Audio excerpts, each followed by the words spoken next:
tulad ng unang plano to spend this occasion with her family in Vancouver, nakapaghanda pa rin ang pamilya Pacquiao sa Samal Island in Davao. Kasi sa Vancouver, malamig daw ngayon nagsusnow. So, sabi ko, baka hindi naman mag-enjoy yung mga bata kasi malamig. Kaya hindi na kami natuloy. Tapos yung Singapore naman, parang tinamad kami na mag-travel, mag-plane. And sabi ko, ano na lang, para makasama din yung mga cousins nila. Sabi ko, sa malapit na lang. Okay naman. Nag-celebrate kami doon sa Samal Island. Kasama yung mga bata. Pamilya lang, kasama namin yung mga magulang namin. Maliban pa rito, Jinky is also very thankful na kahit nalalapit na ang laban ni Pacman at ni Joshua Clottey, her husband chose to extend his stay here sa bansa to be with her on her special day, which in itself is a pretty awesome gift already. Wala namang material na bagay na gift. Lagi naman siya nagbibigay sa akin. Yung okay na sa akin yung presence na nandyan siya. Hindi pa siya umalis for States, for training. Yun, masaya na magkasama kami lahat.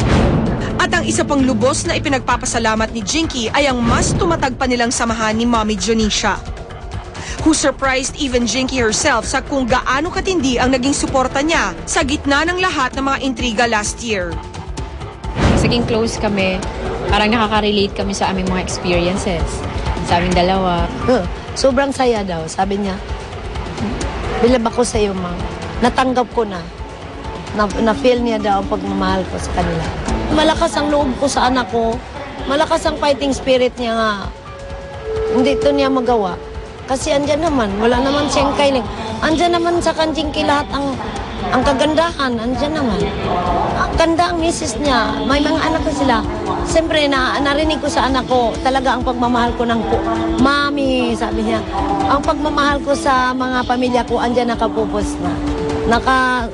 Nakalagay na sa puso ko ang mga pamilya ko. Huwag kayong mag-abala na. Takot sila sa akin. Oo, naapektuhan din siya. As a mother, yung parang, yung sympathy din niya na parang naawa din siya sa akin kasi parang naranasan niya before yung ganong problema. So, happy naman ako no, nandyan siya nung kinailangan ko rin siya. Wow! Yes! Masaya natin lahat, hindi ba? Nakakatuwa naman at talagang nagmamahala ng bonggang-bongga. At saka na-miss ko si Mami Jonisha. In fairs kayo din. Miss na daw nila. Kaya panoorin natin mamayang gabi ang isang tanong. The Vice Presidential Forum ngayong gabi. Ayan. At kailalanin natin ang 8 maglalaban-laban sa pagka-pangalawang Pangulo. Sino kaya sa kanila ang karapat-dapat sa boto mo? Isang tanong, the Vice Presidential Forum. Ngayong gabi na po yan, hosted by Mike Enriquez. Hindi niya po kayo tatantanan. Ayan, pagkatapos po ng Show Me the Money. And of course, ito naman anak ni Jenilyn. Ayan, si Baby Jazz na tinatawag. Ay, may tinatawag na raw na Dada. Ay, exciting. Ayan, at syempre si Dennis Trillo. Dada nga ba ulit ni Christine Reyes? Hindi ko sure, pero ano nga bang real score? Panoorin niyo po.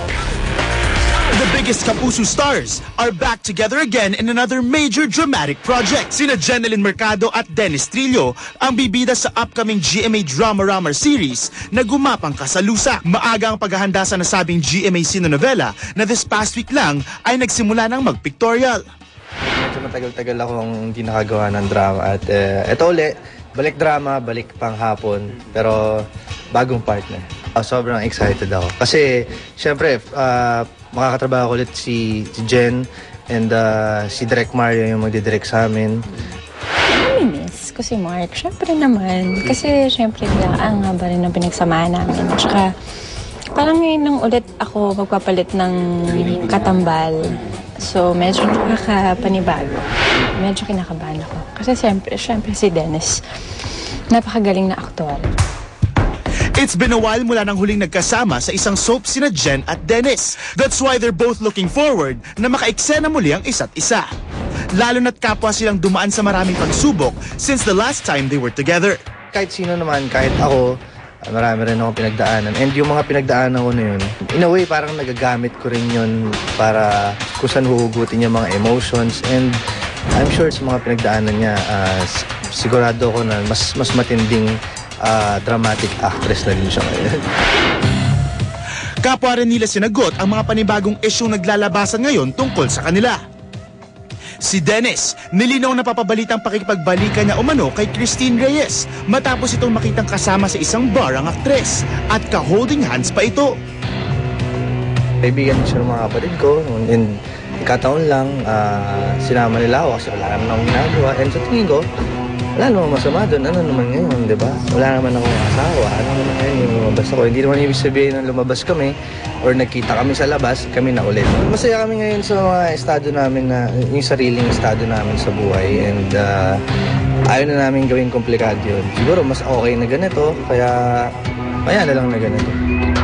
Si Jen naman, di rin naiwasang matanong tungkol sa anak ng si Alex Jazz na tila naghahanap na rin ng isang ama ngayong mabilis na itong lumalaki. At ang matunog na kandidato, ang dating ka-love team niyang si Mark Heras. Hindi pa nga nakakapagsalita. Sabi ng daddy.